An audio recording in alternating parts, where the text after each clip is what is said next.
Suicide Squad Kill the Justice League is going to fail. It's going to be a disaster. And at this point, it's not a question of if that's going to happen. It's a question of how bad is this game going to fail? Because Rocksteady is a company that doesn't release many games, and the last games that they have done, the Batman Arkham games, are some of the most beloved games in the world. These single player narrative driven Batman games with twisting stories, familiar and cool characters, great combat, fun exploration elements within the world that you're in. It seems like they took that and we're like, you know what? This isn't working. For whatever reason, we need to change up this formula. And Suicide Squad Kill the Justice League has so much negative stuff surrounding it. And it's not a matter of if it's going to fail, it's how bad it's going to fail. But a lot of it comes back to Rocksteady and their decisions to do this. Right now, Suicide Squad Kill the Justice League released in early access for people that paid more money. They got I shouldn't say early access, but the early version of the game. If you paid additional money, an extra $30, you got earlier access to the game. And then Rocksteady had to take it down because there was a game-breaking glitch where when you would sign into the game, because it's an always online game, it would say, hey, you've beaten the game. Good job. And they took it down. The most absolutely ludicrous, the most basic thing in the world. Because if you tested this, if you went online with the game, it seems like you would notice something like that within the bug testing element of the game. But as we know now, we're all testers. We're not getting final products anymore. We're the people doing the game testing for these companies. This game is made in a completely opposite style of the Batman games. When you look at those single player games, and then this is an always online game, why did they make this decision? Because that's what the industry was looking like at the start of the development of this game. Stuff like always online, games as a service. Okay, that was a thing that the video game industry was trying to push down our throats. But as you could see, consumers are now fighting back against stuff like that. Sure, there's instances where it works, but in a game like this, it doesn't really work. This should have been a single player game with some multiplayer elements if you wanted them. But now they're forcing it down your throat. Changing up characters. I'm going to talk very briefly about this, but the Poison Ivy situation, look, I get it. The end of Arkham Knight, whatever. It's weird to me. It's weird to me to have a character that has always been known in every iteration of Batman, at least that I am aware of. Maybe there was one or two, whose the character is based on something like sex appeal to be a kid.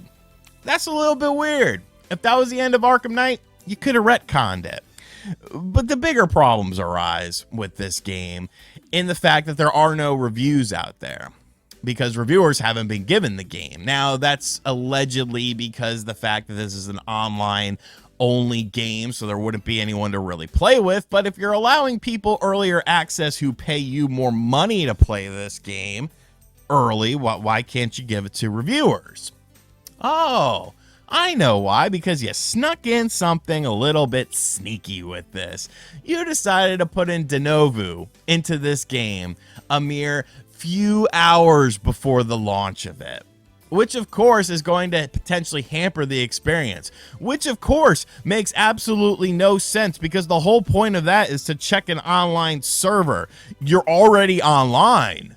You cannot play this game offline. You have to be online to play Suicide Squad Kill the Justice League. Why would I need an additional check from Denovu that's just going to take away resources from the computer that I'm playing this on and make the game run worse, even though they swear up and down that that's not indeed the case and that things will be fine? No, there's time and time again concrete evidence that shows, hey, this is a problem with the game.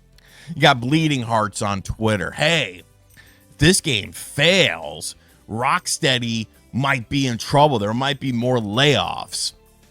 You know, maybe this is cold-hearted to say, but I am not responsible for employment of game developers. Game developers, game studios are providing a product to a consumer.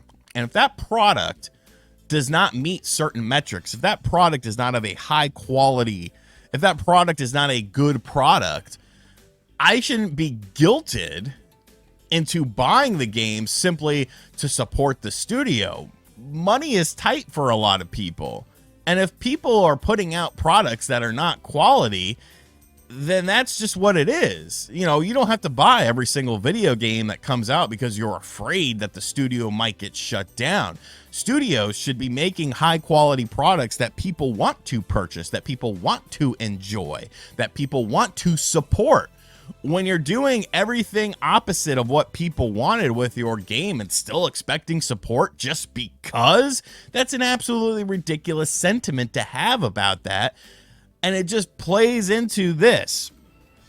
You know what I'm saying? Like, all of a sudden, Suicide Squad Refund is skyrocketing. People are demanding refunds for this game. The bug issue was kind of the straw that broke the camel's back with this. That's another search that's popping up very highly. And it's a shame. It's a shame because I think it speaks bigger for the video game industry, where you can have so many successful titles, but if just one bad game comes along, you're potentially in trouble. But you shouldn't be making games that nobody asked for. Who asked for this game? That's the one question I always have. Who asked for this game in this style with these characters who look strangely different? Like, why do you feel that you could take these characters and mold them in a different image, you know, take liberties with them? Like, if you want to do stuff with characters, and I'm not trying to sound like some of these channels that are like, oh, they changed this character because they're woke or something like that. No. But my mentality is, if you have an established character, keep it within the parameters of that established character. Don't, if you want to do something crazy, like, just do it with a different, make a new character. You can do that, but people won't care about that character. Now, will they? Because it's a new character. You have to have people invest into it, much like you have to have people invest into your mindset for this game, into what you're trying to do with this game. Look at the HUD of this game. Just look at this game and tell me that nobody thought during the development process of this game, hey, you know what? This probably isn't a good idea. I don't think this is what people are going to want. I don't think this is what people are going to want to pay full price to play, because it's not on a Game Pass or anything like that. But it will be soon. We've seen situations like this with Gotham Knights. You know, it's just, it's ridiculous. It's ridiculous. It's not hard to figure out what people want. This would be like Spider-Man going into a multiplayer online only style game. Like, nobody wants that. We like the single player narrative stuff in Spider-Man. We like the single player stuff, narrative stuff in the Batman games. This game is doomed. And you know what? I don't really feel bad. I can't feel bad. You know, if this comes to some sort of closures with studios or people get laid off, I do feel bad for the individuals, for sure. But in the same breath, it's like, I'm just a consumer, man. I'm just someone who's supposed to take the product that you are providing and enjoy it. And if I don't enjoy the product, then I'm not going to play the product. Then I'm not going to be interested in it. You know, we are just the ones that are supporting these companies. And what's the most important way to show a company you're dissatisfied with something that they're doing? Is to vote with your wallet. You can do all the fake boycotts in the world. It doesn't matter if you're still buying the games. Look at Pokemon stuff. But I think Suicide Squad Kill the Justice League, man, it's going to flop. It'll be $15 in a matter of a couple of weeks. So if you're super interested in the game, you probably just wait a little bit. I expect steep discounts with this game because all of the decisions leading up to it, it's just like a big pimple. And then eventually that head is going to burst and everyone's going to be like, this sucks. These are just my thoughts, though. Do you feel different? Are you still excited for this game? If so, why?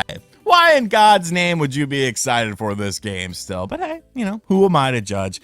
Let me know what you think of this in the comments section down below. And as always, guys, thank you for checking out this video. If you are new to the channel, feel free to hit that subscribe button. And as always, I'll catch you guys on the next video. Later.